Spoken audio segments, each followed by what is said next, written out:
Hello friends, my name is Gaurav Bansal. Today we are going to talk about a very interesting topic. Is it the fall of US? Is USA a falling giant? The US economy is giving certain signals in last few years or almost a decade that unfortunately looks like the case. So we will be doing it with proper data and analysis and let us talk about it. So no great power has been able to rule forever. And let's accept it. Anything that rises also comes down. USA is a power that has dominated the world for almost a century, almost from the post First World War to almost the 1920s to 2020s. So this century has been America dominated century one. And from here onwards, however, things do not look very promising. It doesn't mean USA will lose its status immediately, but there are some telling signs that it will become weaker with time and with passing decades. It will be one of the powers rather than the dominating power. So let us look at those data, let us look at trend and compare historically also what is going wrong with USA or what is still is America's strength. Because let us appreciate the fact that America is the country that led several industrial revolutions. Now we no longer follow the concept of one industrial revolution or the traditional industrial revolution. Nowadays we talk about four different industrial revolutions or industries 4.0 in today's context. So it was America which pioneered so many developments, industrial developments such as electricity, such as the motor vehicles, the initial aircrafts, and not just these, so many other things, telephone, television, so many things America pioneered, if not invented outrightly. And that is the reason America remained a giant for such a long time. And it is still a giant. Let's not discount the fact that America is still the numero uno power. And there is no disrespect for America. I'm not making this video out of any contempt. I appreciate the role that America has played in the global affairs in the last century. However, of late, what America is doing is not really very good. And Donald Trump's policies, you agree with them, you do not agree with them, you have to understand one fact that they have created a lot of uncertainty. And nobody likes a high degree of uncertainty. So let us start. So, the biggest reason why we say America could be falling is the rising American debt and the deficit. Debt is the total loan that America has to pay as a country or American government has to pay towards the country and rest of the world. And deficit is the annual gap in their earning and expenditure. So in USA, the public debt has become a record high. And if you look at the trend, which I will show you in a while, that America's debt increased significantly during the Second World War, but after that, they consistently reduced until the 1990s. However, from then, we see a rise once again in the American debt. And the debt level today, they are historical, they are unprecedented. So, unfortunately, America is in a territory that is in the problem zone. And similarly, their deficits are also breaking records. So let us look at those data first of all before we come back to it. So if we talk about the deficits, then American deficits in terms of size have been consistently increasing. So if you look at it, American deficits were less than $1 trillion, or in fact, were less than $500 billion until 2007, or let's say the Bush era. Until the Bush era, US debt was or deficit was manageable. However, immediately after that, you see the global financial crisis or the subprime crisis, and immediately the American debt shooting upwards almost to $1.5 trillion. And from there, the Obama years start. And then you see consistently high debt, even well after the American banking crisis or housing crisis was over. So America consistently had high debt. However, by 2015, by almost the end of Obama's period, he was able to bring the debt to somewhat manageable level. However, after that, we look at the Donald Trump's period, who came into power promising that he will reduce the deficits, he will reduce the debt. But instead, what we see a consistent rise in American deficits. And then we see the unfortunate event that affected every economy in the world, and that was COVID-19. So COVID-19 affected the budgets everywhere, and America also had a record deficit there. And by the way, this video is from India. I'm an Indian, and if we look at our own Indian economy's performance or government of India's budget, then our deficit in India was also more than 10% of the GDP, and the American deficit is also close to that. In the COVID year, American deficit looks close to 11% of the GDP. So this is a record high and alarmingly high number. And lots of countries had deficits in that range. No problem. However, what we see afterwards is still a problem. So in the next year also deficit remained high. And after that, deficit came down. But once again, deficit is increasing. So deficit, instead of consistently coming down after COVID, has not happened. It came down, but then it started to increase again, and it is consistently remaining in $1.7 trillion trajectory, and which is around 6% of the GDP. So this is a very high level, and this is unmanageable. Every year, America has more loss in its budget than the GDP of almost 165 nations. Okay, more than 165 countries have GDP less than this. So that much is the budget loss of America. Then let us look at the debt, total loan that America has to pay. So look at it. During the World War, the debt was at the highest. I have started the trend from the 1945. In 1945, it was close to 95% of the GDP. 95% of the GDP was a very high debt. However, you see here, it came down consistently, and from 1970s to almost in the 1980s, it remained at a very low level. Reagan years, let's say. And from then onwards, it starts to increase. Okay, sharp rise in the 90s, and then a slump, and then once again a very big rise. So consistently, the American debt to GDP ratio has increased, and today it is close to 124%. And mind you, this is only the federal debt, only the central government's debt. If you combine the states' debt, the number is close to 160 to 170%. So much debt is unmanageable. In contrast, if you look at India, in India, the central government's debt is close to 63% or 64% of the GDP, and the state's debt is close to, on average, 26%. So combined debt is close to 88, 89% of the GDP in India when we combine center and state. And in India, however, the thing is, it is not rising like this. In India, the debt is consistently falling after the COVID.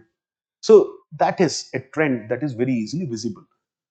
And in India, it is expected to get close to 70% in the next 10 years. But in America, we see a rising trend and unfortunately a very high level of debt. And if we look at it in terms of dollars, this is close to nearly $38 trillion. So no country in history had so much of debt. And that much of debt, if you are taking, that means every year the interest that America has to pay is increasing very rapidly. Let us look at the interest rate also. I have number for that also. So the interest rates have consistently increased. I'll come back to it. Now, coming back here, so the debt and the deficits have increased. I've shown you data, and this is simply unmanageable, very, very high. And if not for USA, any other country would have collapsed economically by now. The key feature is debt is rising even during economic expansion. So during crisis, it's okay if your debt increases. The Keynesian economics argues that during the deficit, government needs to encourage demand. Government should run the deficits. Government can run the deficits, and government should use those deficits to invest in certain infrastructure projects in certain other areas to create jobs, create demand in the market. So it is permissible. The debt increases, deficit increases during crisis. So 2008 to 2011 is fine. 2020-21 is fine. But why this debt is increasing now? And this is where the problem is.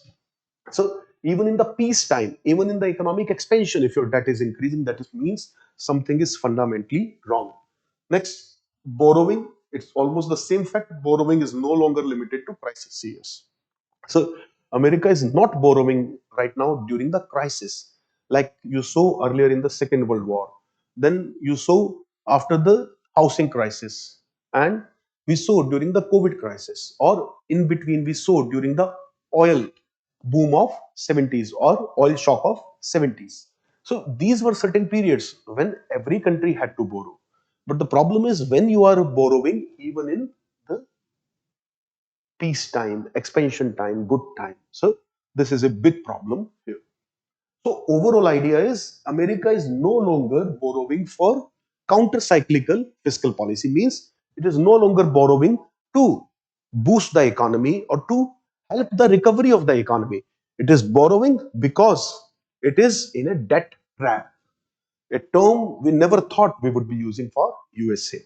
So it is in permanent high deficit financing. And this is the big problem with the USA, and why the title of this session was, Is USA a falling giant? Any country that gets into debt trap is not likely to recover very easily. Let's move ahead.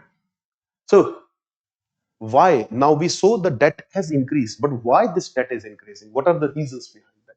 So the problem is chronic fiscal deficits. I already told you the American deficits are in the range of nearly 6%. They are touching $1.7 trillion. This is unprecedented. This is non-comparable. This is unmatched. So what America is surpassing every year is its own record. We thought when America crossed $1 trillion deficit that this is the limit. This is where Americans will learn and will have correcting measures. That these are capable people with good institutional structure and a responsible power which should be able to correct its course. But unfortunately, things have not gone in that direction. Then the government expenditure is consistently exceeding the revenue, which is the chronic fiscal deficit classic definition. And then the other problem is in America, increasing the tax is not acceptable to large part of population.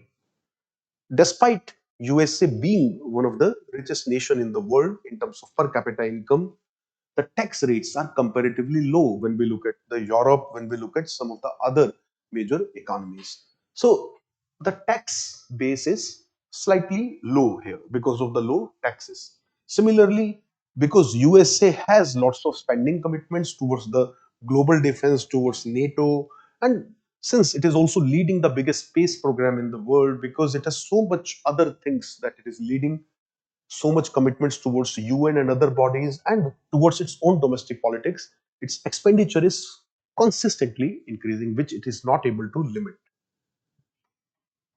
So people like Zohran Mamdani, who have been elected in New York, plan to increase these deficits further. They are further offering freebies politics. So unfortunately, from here we do not see a course correction. From here we see even a bigger spiral towards debt. Unfortunately, interest burden effect. So as American debt is increasing, America's reputation, its credit rating is going down. Last year, Moody's downgraded the American bond rating. And as a result, we see the American bond rates or bond yields have touching historical. They are now at a record high of almost 4.2 to 4.4% range. This is very high level because that's not the usual level at which America had to borrow in past. In past, America was able to borrow at 2 to 2.5% rate. But today, America is borrowing at 4.2 to 4.4%. I'm not saying this is a sudden jump. This is a change that has happened from 1980s to now, slowly creeping in. But this is increasing the debt burden, it is increasing the repayment burden, and it is increasing the overall deficit every year. So since deficit is high every year, the debt increases. More debt, more burden of interest. So it is already a vicious cycle where America is trapped. Next, demographic pressures. American population is aging, and as a result, more social securities and less working age population, less more Medicare and healthcare cost. So again, not a population, not a structure of demography that supports decreasing expenditure. Such demography will further increase the government expenditure in coming time. And then the political economy constraints. So there is a strong resistance to higher taxes, spending cuts, I've already discussed. So as a result, there is a consistent debt financed government. How USA is managing that much big deficit? The answer is supremacy of US dollar because dollar enjoys the status of global currency. the USA is able to borrow very easily because its payment commitments are in terms of US dollars, which it prints. So basically, America can print and pay for its debt. And this is the reason why USA is able to manage this much of debt. Any other country, without the special status of dollar for its currency or without its currency being global reserve currency, would have collapsed under that much of debt and deficit. So USA is in that big problem. And even the dollar's international status can give a limited leverage. And USA is seemingly crossing even that leverage today, unfortunately. So overall idea is the debt is driven more by the structure in the politics rather than the economic crisis. And that's why the solution doesn't appear in sight in the short to medium term unless there are drastic changes. Then we have certain consequences. We discuss the reasons behind the increase in debt and deficit. Now, what are the consequences? Although I've already covered some of these, but let's look at them in a structured way. First risk is crowding out. If government itself will borrow more and more from the financial system, then private sector will come under stress. The funds meant for the financial system, the privates in the financial system for the private sector will reduce. And since government is borrowing more and more, the interest rates will increase. More interest rates will make it difficult for American corporates also to borrow. It will make it more expensive. So, in general, the American interest rates have increased from nearly 2.5 to 3% trajectory to 5% trajectory today. And that means the corporate borrowing is becoming more expensive. So, this is a problem. And there is a puzzle here. If American debt and deficit are increasing, if America is, let's say, a falling giant, then why dollar is still appreciating against large number of currencies? I will answer that puzzle also. Let's first complete this analysis. Then another problem that comes with all of that is inflation. Because you print more and more currency, because you increase your deficit and debt every year, there is more and more money supply without equivalent production, and this will increase inflation. So American inflation is also now higher than what it used to be. And this is the burn that American people are now feeling, unfortunately. And this is a big problem in USA. And that's why shrinkflation was a major trending topic 2 to 3 years ago, because rather than increasing the prices in America, majority of companies decided to reduce the product size, because America is a country which used to see a very low inflation, consistent inflation. So prices didn't used to rise very rapidly in USA. And when prices started to increase rapidly, the companies felt it will create a problem. So rather than increasing the prices, they cut down the portion size, they cut down the packaging size, etc. So this is a very visible trend in USA for last 4 or 5 years. The next question is the dollar confidence. If your debt and deficit are so high, if you're printing currency without controls, then after a point of time, your currency's confidence should go down, or investors' confidence in your currency should go down. This is a big question mark. The answer to that is actually American dollar still enjoys a very good reputation among investors. America still is the giant, and even if it's falling, let's say that it will take 4 to 5 decades even to fall. So it's not going down tomorrow or 10 years from now or 15 years from now. That's not happening like that. It will be going down slowly, slowly. Meanwhile, others will become more and more prominent. So it will be one of the major powers. And we hope America can correct its course and this doesn't happen, because we are not those who celebrate the fall of any major responsible power. Unfortunately, in 2025, USA did behave bit irrationally, bit impulsively, and that's because of the leadership change. And even Donald Trump behaved very responsibly compared to that in his first term. So, anyways, I do not want to get into personal politics of a person and these type of things. Let's come back to the core issue, the economic analysis. So, why dollar is not being under question? So, USA still enjoys good status, and because interest rate in America is increasing, more and more capital from rest of the world is rushing to USA. And this is the reason why dollar is increasing in value. Dollar is rising in value because more and more money from global financial markets flow towards the American bonds market. And because American bond pay a very good interest with very good credit rating, investors do not want to go anywhere. So America is getting more and more investment. That means more foreign exchange inflow, and that means the dollar will increase in value. Those who do not understand all these concepts, I would request them to look at some of the other videos on my channel. They will get the economic reasoning behind the depreciation, appreciation, and some of the other concepts. Nonetheless, the idea is because America is getting a lot of investments from global system, the dollar is still maintaining its value, and not only maintaining, it is appreciating. So rupee, for example, has fallen against dollar significantly in the last 3 4 years, and this is purely because the American interest rates are increasing, and there is a phenomena in economics which we call as taper tantrum. When America increases the interest rate or the American interest rate increases, the global funds flow towards USA. And this is the reason why the dollar is still appreciating, which should not be the case given America also has a record trade deficit. So America has trade deficit, America has fiscal deficit. That means a record twin deficit along with a record debt. This is a zone from which hardly any country is able to escape. USA is still escaping because of very good reputation of dollar despite all other issues. And I already mentioned the falling credit rating, so this is the direct result of rising debt and deficits. Then the role of the Federal Reserve. All this while, the American money supply is consistently increasing, and that is because they're financing deficits by printing currency.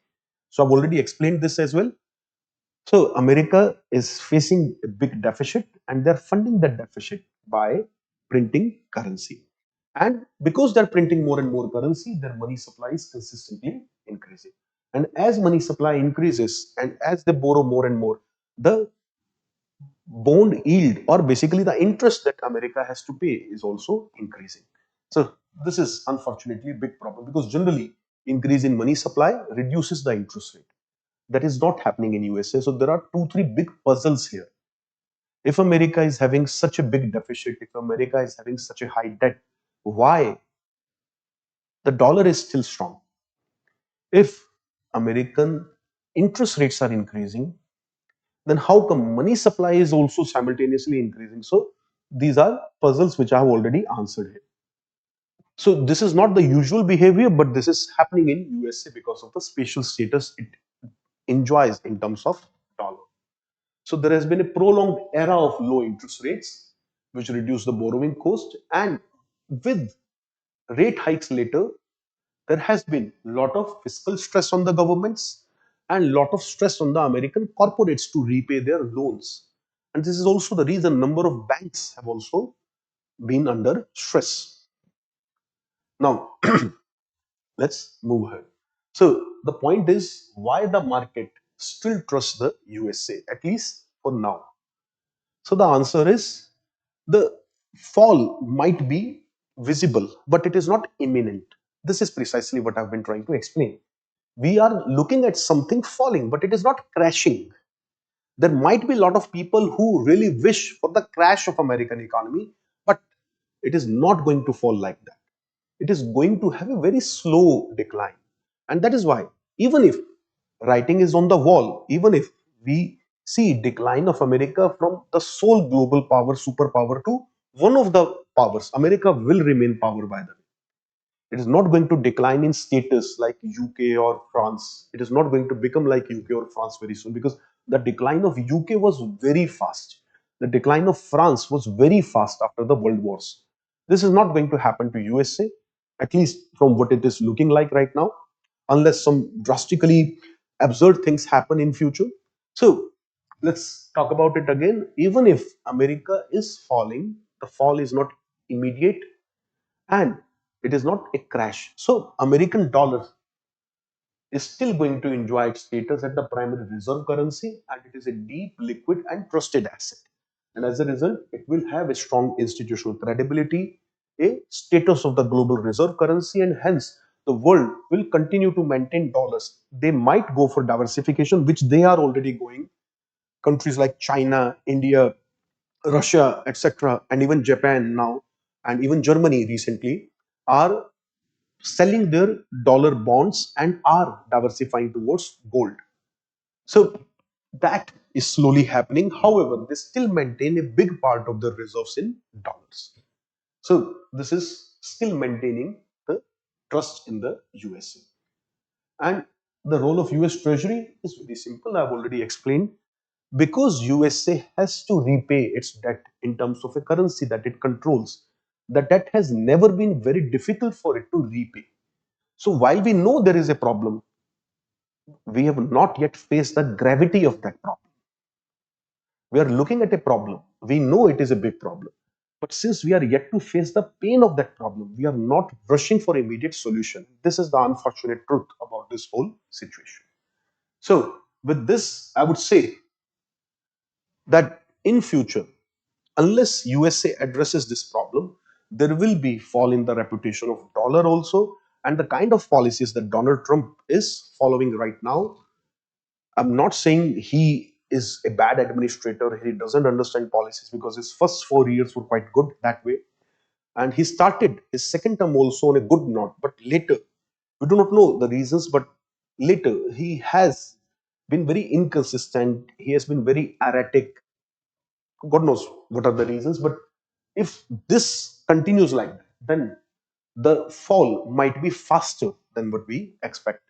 And Donald Trump's unstable foreign policy and his uncertainty will force other currencies to sell off dollars more quickly than they planned to. And this can bring the fall more quickly than what we just did talked about. So unfortunately, that can happen. We wish it doesn't happen. We wish there is more certainty and stability. Okay, because it is in favor of everyone in the world. A policeman, even if sometimes biased, self-fulfilling, still a policeman brings benefit to the overall system. A strong policeman brings benefit to the overall system. So that has been the role of USA in the last century. If USA declines from that position, it is not going to be a very good situation for everyone. It will stabilize after a very long time, and the in between anarchy period is not good for anyone. So this is what I had to talk about. And the countries are now diversifying, and they're not exiting the dollar. Hence, de-dollarization is a slow and silent process. It is not immediate, it is not drastic, but it is happening. And there are major signs of this, which we will pick up in another video. Another topic, is it the end of US dollar? And we will be talking about that with lot of details, lots of data and factual analysis. Until then, thank you. I hope you have enjoyed this video. You have learned a lot through it, and it has helped you. So keep watching it and follow and subscribe the channel. Thank you.